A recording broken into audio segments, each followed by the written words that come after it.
Bonjour, bienvenue dans la série sur les vecteurs. Alors, nous allons voir donc maintenant une série d'exercices. Alors, ces exercices, je vous conseille très largement de les faire. Donc, ne regardez pas les solutions tout de suite, parce qu'on a vu énormément de choses. On a introduit pas mal de notions, de concepts, etc. Et les exercices ont l'avantage, quand on les résout, de permettre d'ancrer vraiment les connaissances qui ont été acquises.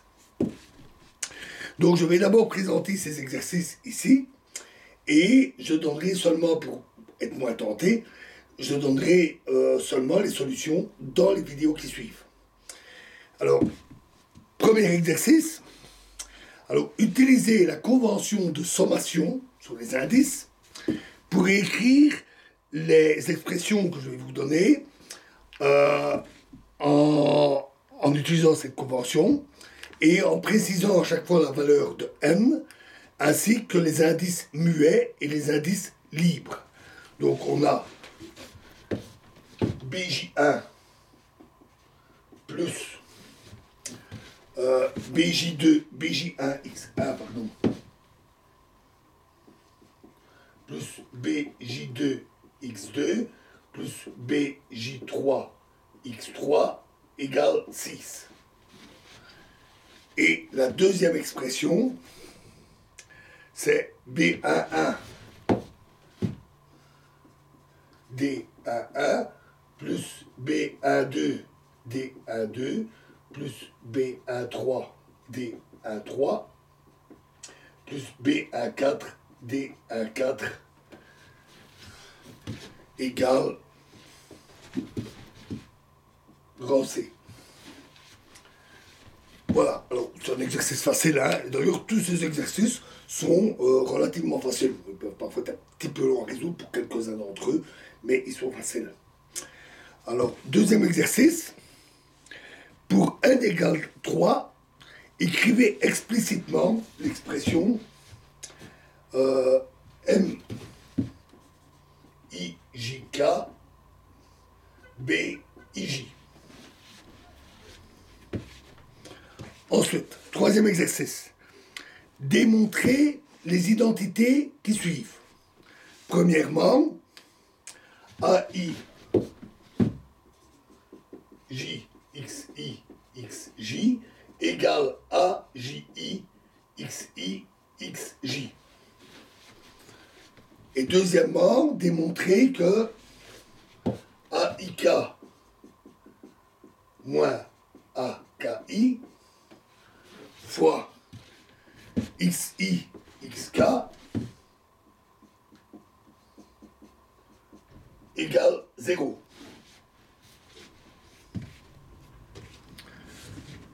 Quatrième exercice. Démontrer qu'un déterminant d'ordre 3 peut s'écrire comme déterminant de AIJ égale à epsilon IJK A1I A2J A3K. Cinquièmement, considérons les vecteurs suivants, les vecteurs de base suivants de E3. E1 égale A0, 0. E2 est égal à BC, 0. Et E3 égale 0,0. 0,0D. Et bien sûr, A, B, C, D sont non nuls.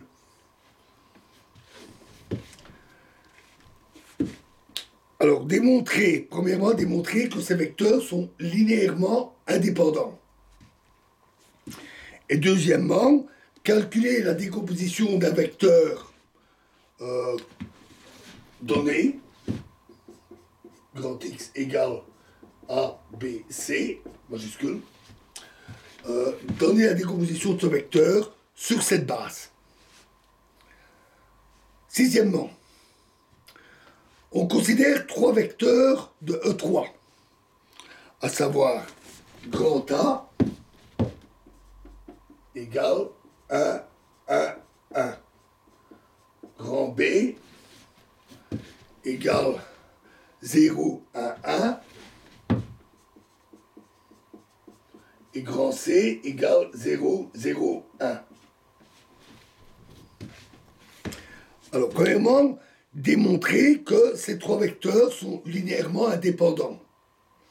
Et deuxièmement, déterminer une base orthogonale de E3 en utilisant cette base et le procédé de diagonalisation de Schmitt.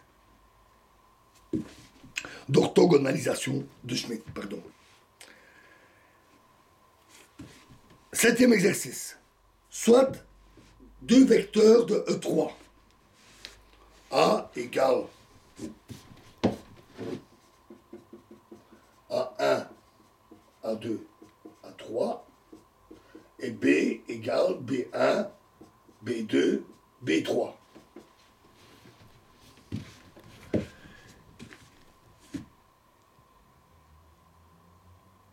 Et on considère une base de E3 qui est définie par E1, on va utiliser les vecteurs ici, en fait, 1, 1, 1, E2 c'est 0, 1, 1, et E3 c'est 0, 0, 1. Alors, premièrement, déterminer les composantes contravariantes de A et B. Deuxièmement, déterminer les composantes covariantes de A et B, et faites-le, essayez de le faire de deux manières différentes. Troisièmement, on considère deux vecteurs particuliers. On va prendre A égale 4, 1, 2. Et pour B, on va prendre 1, 3, 5.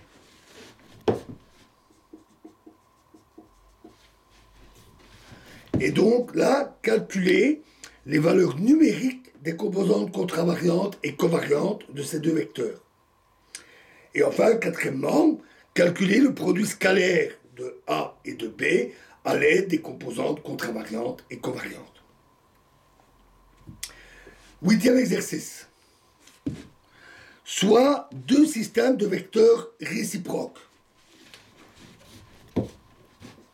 E1, E2, E3 et E1 avec les indices supérieurs de E3.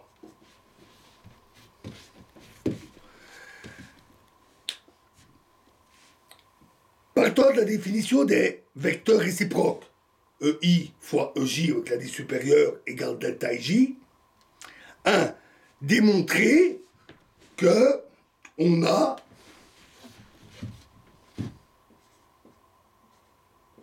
E1, le réciproque, est égal à E2, produit vectoriel E3, divisé par grand V, E2 égale E3, E1 divisé par grand V, et E3 égale E1, E2 divisé par grand V, avec V égale E1 fois E2, produit vectoriel E3.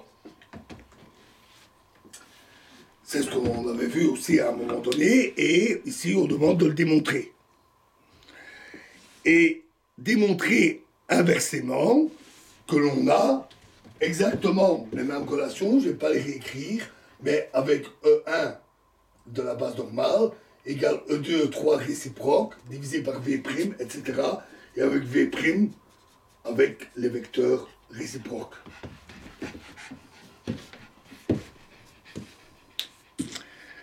Neuvième exercice, je vous rassure, on est presque au bout.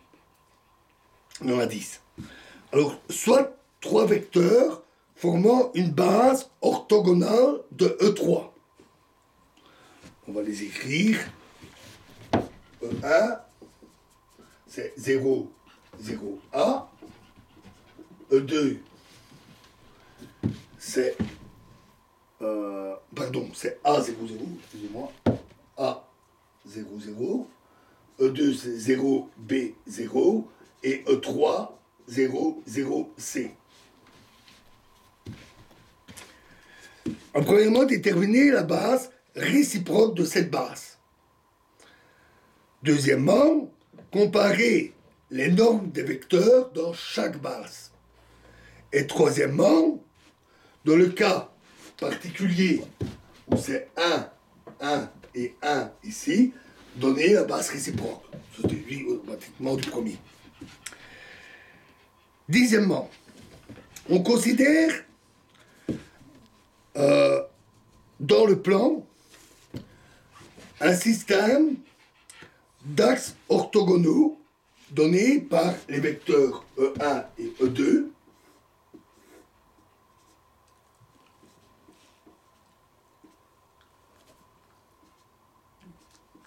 E1 et E2 de longueur unité.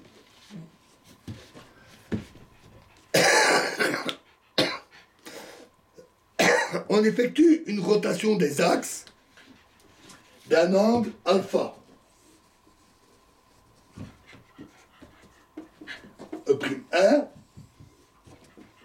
E'2. Donc ici on a alpha, ici on a alpha. On effectue donc un basculement.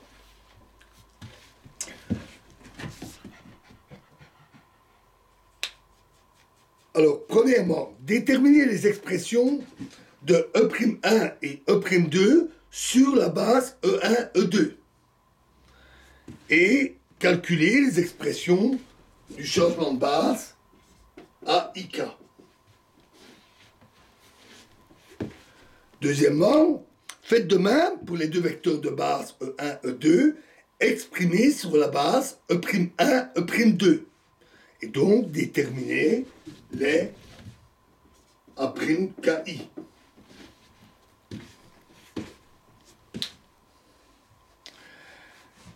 Alors, soit un vecteur OM,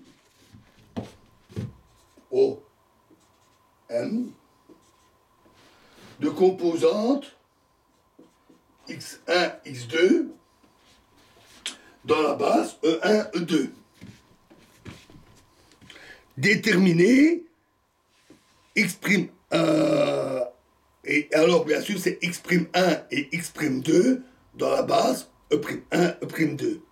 Et déterminer x1 et x2 en fonction de x'1, x'2 et inversement. Voilà. Et donc, réfléchissez bien, essayez de voir par vous-même, c'est vraiment pas difficile. Et nous commencerons à voir les solutions dans la prochaine vidéo. Je vous remercie.